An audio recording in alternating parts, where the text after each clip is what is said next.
안녕하세요.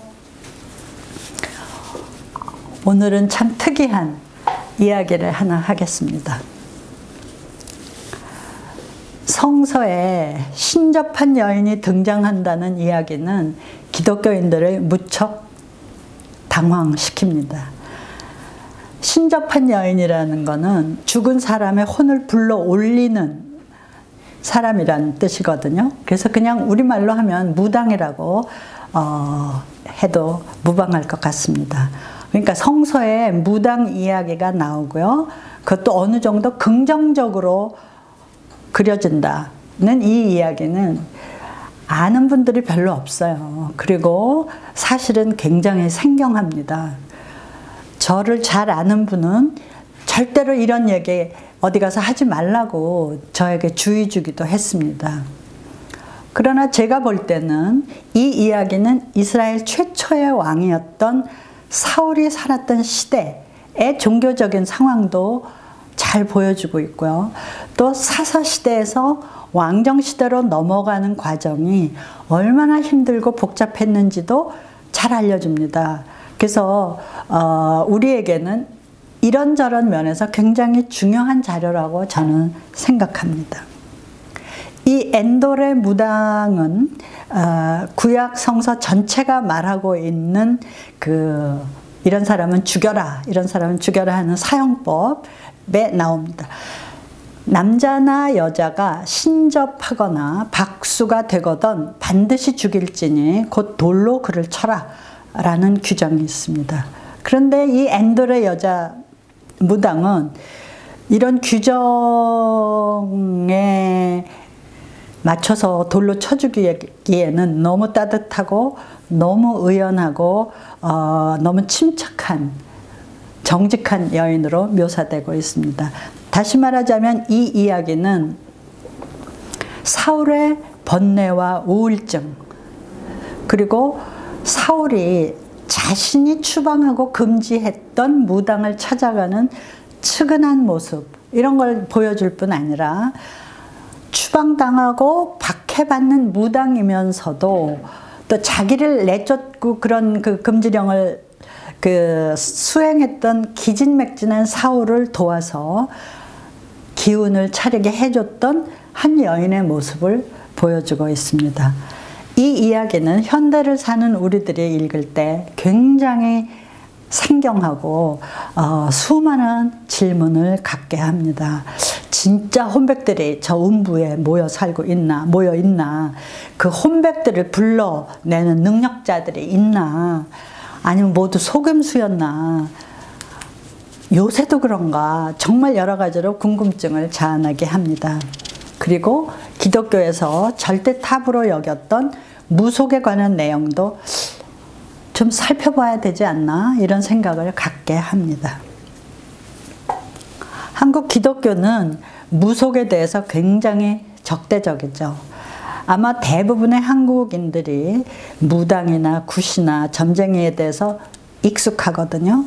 그리고 이런 귀신들을 믿는 이 종교가 싫어서 거기서부터 해방되기 위해서 기독교인이 되겠다고 기독교를 택한 사람들이 많기 때문일 것입니다. 근데 이제 요즘 젊은이들은 달라요. 기독교인이건 뭐든 다 이런 거에 굉장히 익숙하고 좋아하고 그렇습니다. 기독교인들은 사실은 굉장한 자부심을 가지고 있죠. 유일신을 믿는 고급 종교다 이거죠. 그런데 기독교가 사실은 무속과는 다르다. 저런 민간 차원의 귀신을 믿는 무속과는 공존할 수 없다라고 선언하고 굉장히 무속을 경멸하고 배척하지만 많은 기독교인들은 위기에 처하면 솔직히 목사님들한테 무당 역할을 기대합니다. 그래서 또 무당 역할을 또 해주세요. 목사님들이. 그래서 한국 기독교는 무당식 기독교다라는 평을 듣기도 합니다. 요새는 늘 교회에 다니던 정치인이 선거철만 되면 무속인을 방문한다. 이런 이야기가 아주 너무 흔합니다. 말하자면 한국 기독교는 무속과의 차별성을 강조하지만 실질적으로는 뭐 건강을 회복하기 위해서, 또 돈을 더 벌기 위해서, 또 선거에서 승리하기 위해서 등등 무속에서 하던 역할, 기복신앙을 그대로 재현하고 있다는 점에서 차이점이 뭐냐라는 비판을 받기도 하는 것입니다. 사실 한국 기독교는 무속과의 그 차이를 분명히 인식하지 못하면서 마구 혼합되어 있다는 느낌을 줄 때가 있습니다. 말로는 미신타파 뭐 그렇지만 그 내용적으로는 둘의 차별성이 잘 드러나지 않는 그런 딜레마에 빠져 있다는 생각이죠. 그렇다면 기독교와 무속의 관계는 어떻게 규정되어야 할까요? 사울 시대에 등장하는 이 여인, 엔돌에 사는 신접한 여인에 대한 이야기는 우리에게 이런 문제들을 한번 생각해 보라고 기회를 주는 것 같습니다. 그래서 저는 이 이야기를 살펴보면서 사울 시대의 역사적인 정황과 또 기독교와 무속의 문제를 조금 아는 대로 생각해 보려고 합니다. 사사시대의 이제 혼란기, 뭐 여러분들 잘 아시죠? 그 혼란기를 겪으면서 이스라엘은 이제 너무 이방 나라들의 침입이 잦아지고 그 심해지니까 우리도 안 되겠다, 국가가 있어야 되겠다, 군대가 있어야 되겠다라고 생각을 합니다. 그래서 왕 제도를 도입하게 됩니다. 당시 왕의 조건으로 제1항은 전쟁에 능해야 됐어요. 그래서 그 전쟁 잘하는 사람들이 이제 왕의 후보가 되는 거죠. 사울은 야훼의 뜻에 의해서 이스라엘 최초의 왕이 되었습니다. 그래서 사무엘상 9장에 보면 잃어버린 아버지 암당나귀를 찾아 나섰다가 사무엘을 만났어요. 근데 사무엘이 그 자리에서 기름을 부으면서 왕으로 선별했다라는 얘기가 있고요. 또 그 10장에 보면은 12지파가 모여서 제비를 뽑았어요. 추첨을 했는데 베냐민 지파가 뽑힙니다. 근데 베냐민 지파 중에서는 마드리 가족이 뽑혀요. 그래서 마드리 가족 중에서는 또 기스의 아들 사울이 뽑혔어요. 그래서 왕으로 결정됐다, 이런 이야기도 나옵니다. 이 두 이야기는 모두 사울이 본인이 되고 싶어서 왕이 된 게 아니라 하나님의 뜻에 의해서 왕이 되었다는 얘기를 전해주고 있습니다. 그런데 또 다른 데 보면은 사울이 길르앗 땅 야베스에서 암몬 족속을 정복하고 물리치고 승리했다.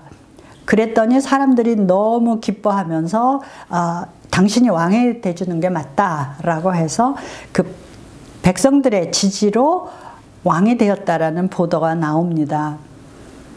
아마도 역사적 사실에는 이 이야기가 가장 근접하지 않을까 생각이 됩니다. 그리고 사울을 왕으로 초대하면서 이것이 바로 하나님의 뜻이다, 야훼 하나님의 뜻이다 라고 생각해서 여러 가지 이야기들이 생겨났겠죠. 그리고 그것이 구전으로 이제 돌아다니다가 우리 사무엘상에 들어오게 된 것입니다.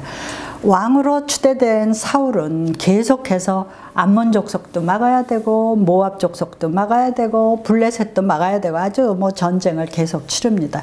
그러면서 초반에는 왕위를 굳히죠. 그 성공적으로 방어를 했습니다.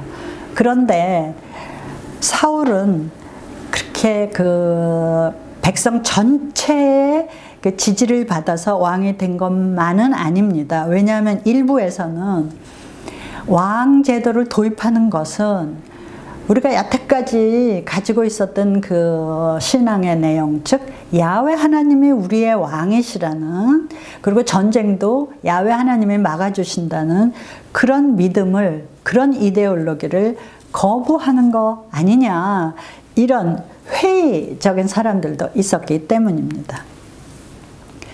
그래서 왕으로서의 사울의 길은 순탄치 않았습니다.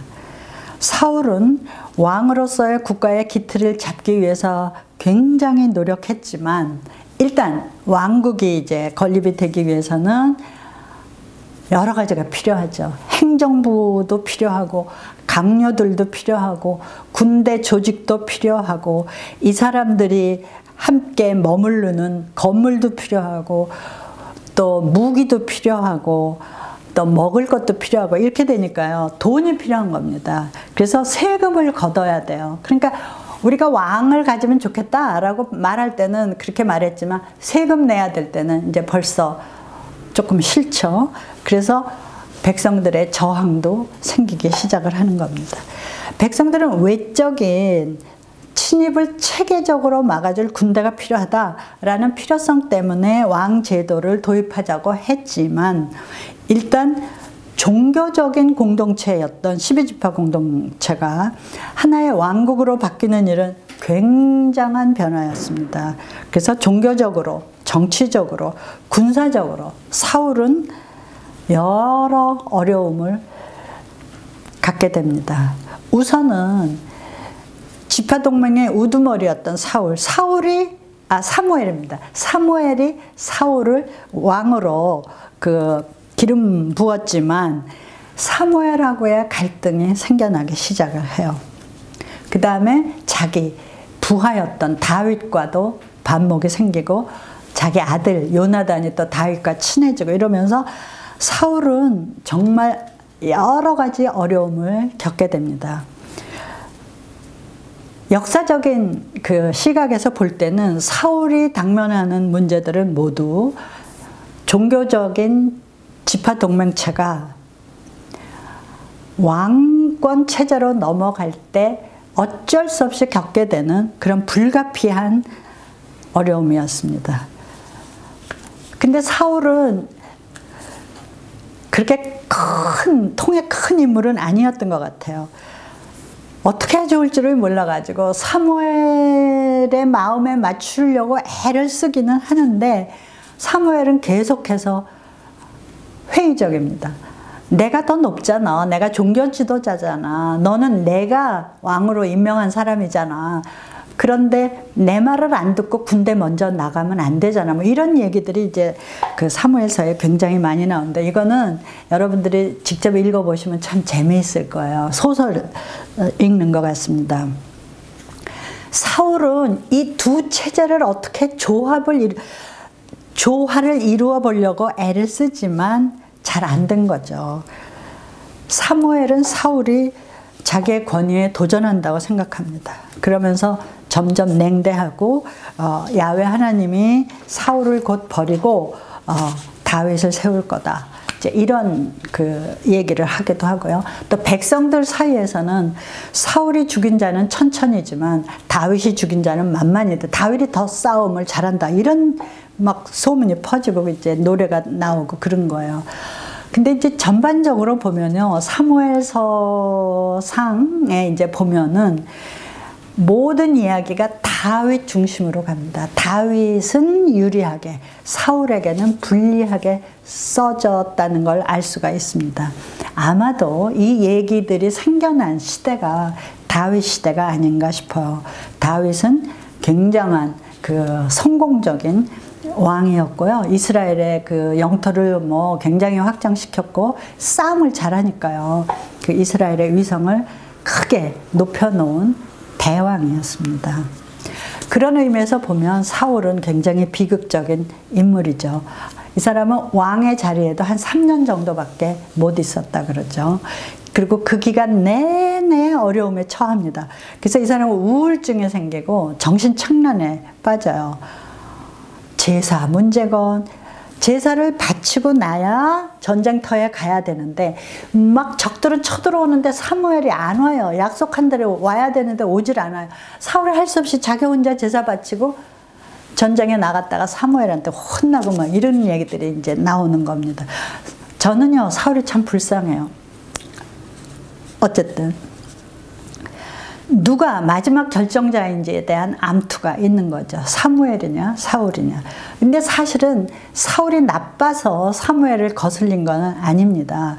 그리고 사울이 나빠서 다윗을 막 추적한 것도 아니에요. 다윗은 굉장히 능하고 요즘 제 표현대로 하면 유들유들한 사람입니다. 그래서 사울은 정신착란이 들어서 막 어떤 때는 막 옷을 벗고 막 중얼중얼 하기도 해요. 그래서 사울도 예언자 중에 있느냐라는 말이 나올 정도로 열광주의적 예언자들 행동과 비슷한 행동을 하고 정신적으로 굉장히 피폐해지고요. 버티기 힘든 상황까지 이릅니다. 그래서 막 블레셋이 또 막 총 집중해서 쳐들어오고 그러니까 굉장히 어려워하죠. 이때 사무엘이 세상을 떠납니다. 그러니까 알게 모르게 의지했던 사무엘도 없는 거예요. 그래서 사울이 굉장히 이제 힘들어졌죠. 아까도 말씀드렸지만 사울은 사실은 야훼 종교에 굉장히 충실하고자 그동안의 전통에 굉장히 충실하고자 나름대로 노력하고 애를 썼던 인물이었습니다.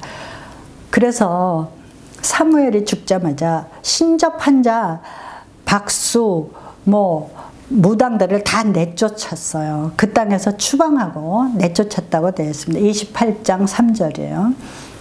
야훼 종교는 이런 점쟁이나 복술가나 마술사, 신접하는 사람, 귀신 불러온 사람 다 충돌한다고 본 거죠.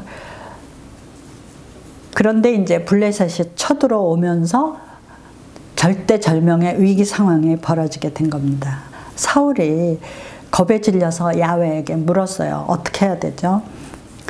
야훼는 꿈으로도 우림으로도 그 다음에 예언자로도 대답을 주시지 않았습니다. 야훼가 자신을 버렸다는 생각에 굉장히 불안해지고 다급해진 사울은 자신이 내쫓았죠. 추방했던 신접한 여인을 찾아보라고 합니다. 그래서 신하들에게 누구 없냐고 찾아보라고 그래요. 신하들이 막 이렇게 수소문을 해서 진지에서 멀리 떨어진 엔돌에 살고 있던 혼백을 불러올리는 그런 여인을 찾아냅니다. 찾았다 그래요. 그랬더니 사울이 변장을 하고 사무엘의 혼백이라도 만나보고 싶다 그래서 찾아놨습니다. 그러니까 사울은 얼마나 비극적인 인물이에요. 자신이 추방했던 무당을 찾아서 누구를 만나고 싶었냐면 자신을 버렸던 그런 사무엘을 만나고 싶어 한 겁니다. 그러니까 이리 봐도 비극이고 저리 봐도 비극이에요. 무당은 처음에는 사울을 알아보지 못합니다. 근데 사울이 자기한테 이제 어떤 혼백을 불러 올리라고 말하자 말을 해요. 아니 당신 사울이 우리들한테 한 일 모르세요? 우리들 다 추방했고 멸절시키려고 그러잖아요. 내가 그런 혼백 불러 올리는 일을 또 하다가 죽으면 어떻게 해요? 나를 죽게 하려는 겁니까? 라면서 사울의 청을 거절합니다. 그러니까 사울이 걱정 마라. 야훼께서 사시거니와 내가 이 일로는 절대 그런 벌을 당하지 않을 거다 라고 안심시킵니다. 사무엘상 28장에 나오죠. 그래서 여인이 그럼 누구를 불러 올릴까? 라고 물어봅니다. 그러니까 사울이 사무엘의 혼백을 불러 올리라 그래요. 그러니까 그때 이 여자가 알아봅니다. 당신이 어찌하여 나를 속이셨나이까? 당신이 사울이십니다. 라고 말을 해요. 그랬더니 사울이 그렇다 그랬겠죠. 그래서 이 여자가 사무엘의 혼백을 불러 올렸습니다. 사무엘의 혼령이 올라온 것을 보고 이제 사울이 땅에 얼굴을 대고 절을 했어요. 그러면서 이제 사울의 혼백에게 말씀해달라 그랬겠죠. 사울의 혼백이 나타나서 내가 어찌하여 나를 불러 올려서 나로 분욕해 하느냐, 어수선하게 날 편치 못하게 하느냐라고 야단을 쳐요. 야훼께서 나에게 말씀하셨던 대로 내게 행하실 것이다. 나라를 내 손에서 떼서 내 이웃 다윗에게 줄 것이고요. 이스라엘을 너와 함께 블레셋의 손에 붙일 것이다. 그러니까 이스라엘도 블레셋에게 지고, 그건 뭘 말해요? 왕이 이제 진다는 거죠. 그리고 너와 내 아들도 블레셋에게 질 거다. 너희들이 지고 이스라엘도 진다. 이제 이런 얘기를 하는 거예요. 28장, 사무엘상 28장 15절에서 19절입니다. 그 음부에서 올라온 사무엘이 사울에게 한 말은 사실은 사울이 다 알던 얘기예요. 믿고 싶지 않았던 얘기지만 다 알던 얘기입니다. 야훼 하나님께서 사울을 버리고 대신 다윗을 왕으로 세울 거라는 거, 그 다음에 사울과 사울 아들이 블레셋에게 패해서 죽을 거라는 거, 그 다음에 이스라엘도 블레셋에게 질 거라는 거, 이런 얘기죠. 사울은 자신이 우려했던 바를 사무엘의 입을 통해서 듣고 만 겁니다. 너무 실망이 커서 그 자리에서 기절하고 땅에 넘어졌어요. 사울은 사무엘의 말에 굉장히 실망했을 뿐 아니라 하루 종일 아무것도 먹지 못했기 때문에 기력이 쇠진해서 기절한 거죠. 그때 여인이 나서요. 그러면서 내가 당신의 청을 들어주었지 않았냐. 그러니까 당신도 나의 청을 들어달라. 그러면서 내가 떡을 만들고 음식을 만들어서 줄 테니 먹고 기운 차리고 나서 떠나라. 이렇게 얘기를 해요. 사울이 싫다. 거절합니다. 그러나 신하들하고 이 여인이 간곡히 다시 얘기를 해요. 그래서 살찐 송아지를 잡고 밀가루로 무교봉을 만들어서 대접을 합니다. 그러니까 사울이 그걸 먹고 기력을 회복하고 그 밤에 길을 떠났습니다. 그래서 엔돌의 여인 무당이 쓰러진 사울과 그 신하들에게 기력을 회복하도록 극진히 대접했다는 이야기입니다. 그리고 이제 그 다음 보도를 보면 사울은 그 사무엘이 얘기했던 대로 블레셋과의 전투에서 패했어요. 그래서 내가 블레셋 사람의 손에 죽었다고 그런 얘기 듣기 싫다고 그러면서 자결을 합니다. 그리고 이제 그 시신은 그 블레셋 사람들이 이렇게 성벽에다 매달아서 뒀어요. 그 봐라, 사울이 저렇게 됐다, 이제 이런 거죠.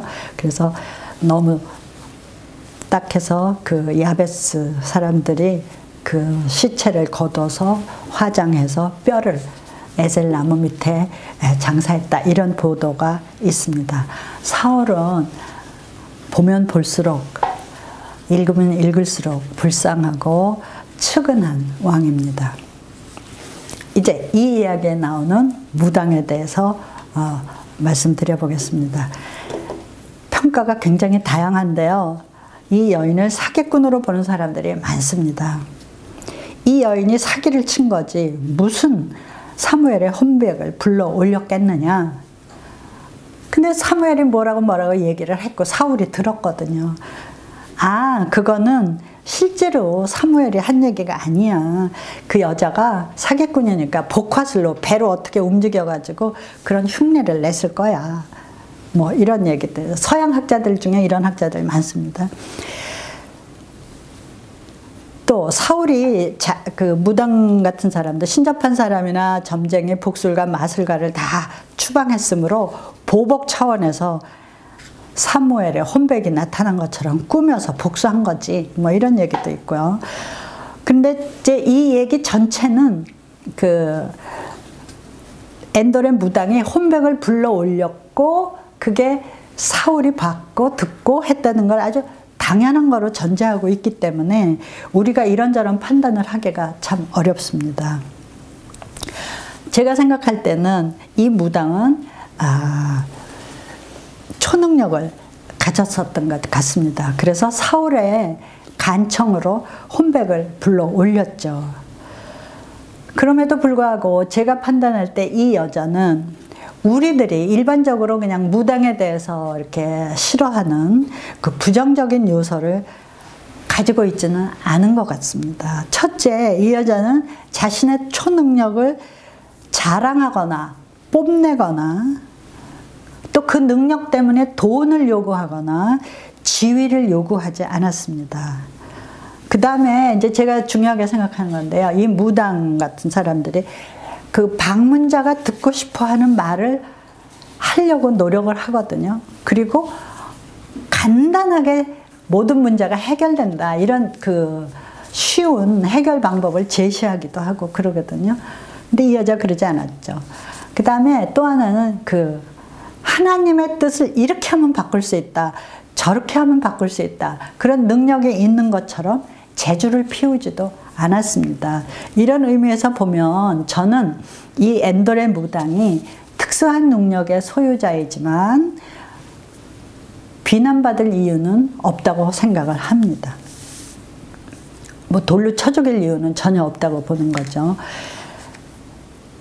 제 생각에 이렇게 무당들, 일반적인 무당들이 가지고 있는 뭘 어디다 갖다 놓고 뭐 기둥 밑에다 뭘 갖다 놓고 뭐 이렇게 하면 뭐 바뀌고 어쩌고 저쩌고 그런 식으로 재주를 피우지 않았기 때문에 그 이 엔돌의 무당을 부정적으로 평가할 이유는 없다고 봅니다.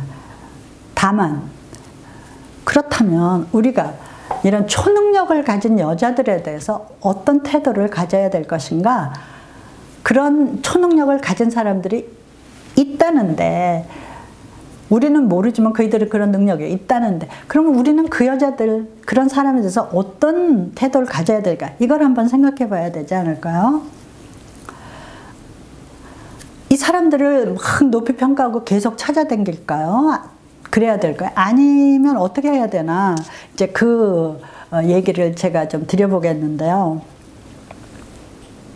사무엘이 이 그 혼백을 불러 올려서 제가 사울하고 사무엘을 지금 자꾸 이제 다르게 바꿔서 얘기하기도 하는데 사울이 사무엘의 혼백에게서 들었던 얘기는 사실은 사울이 다 알던 얘기입니다. 그게 아닌 딴 얘기를 듣고 싶어서 찾아가지만 정직한 무당과 그 정직하게 불려 올려진 사무엘은 그대로 얘기를 한 거죠. 사람들은 절망적인 상황에 처하게 되면 자신이 이성적으로 판단해서 얻은 답이 있는데 그거를 무시하고 도외시하고 어떤 신비스러운 능력을 통해서 쉽게 다른 해답을 얻고자 합니다. 사람들은 이 쉬운 해답이 대부분 가짜거나 신접한 사람들이 만들어내는 어떤 각본이거나 궁극적으로는 우리의 능력이나 이성이나 의지를 약화시킨다는 그런 사실을 잊고 있는 것이죠. 인생에 대한 답은요, 이렇게 쉽게 해답을 찾을 수 있는 건 아닙니다. 참 해답은 우리가 씨름하면서 견뎌나가면서 어떤 의미에서 싸워가면서 얻어지는 것이지 쉽게 점쟁이를 찾아가서 무당의 말로 바꿀 수 있는 건 아닙니다. 그냥 놀이 정도로 젊은이들이 한번 해보는 것 정도는 귀엽다고 볼 수 있지만 사생 결단을 하고 무당 말만 듣고 찾아다니는 사람들이 있어서 뭐 굉장히 그 이상하게 그 피해보는 사람들이 많지 않습니까? 뭐 그래서 죽기도 하고 막 때려서 그 환자를 아주 초죽음에 만들어 놓는 경우도 있고요. 피해는 여러분들이 잘 아실 겁니다. 진정한 종교인들은 용기를 가지고 당면한 문제에 대한 해결을 야훼 하나님께 기도하면서 스스로 찾아야 합니다. 이 엔돌의 여인은 제가 볼 때는 정직했어요. 더군다나 그녀는 기절해서 쓰러진 사울에게 기력을 회복하도록 살찐 송아지를 잡고 밀가루로 빵을 만들어 대접했습니다. 이렇게 보면 엔돌의 무당에게서 어쩌면 무당 본연의 모습을 볼 수 있는지도 모릅니다.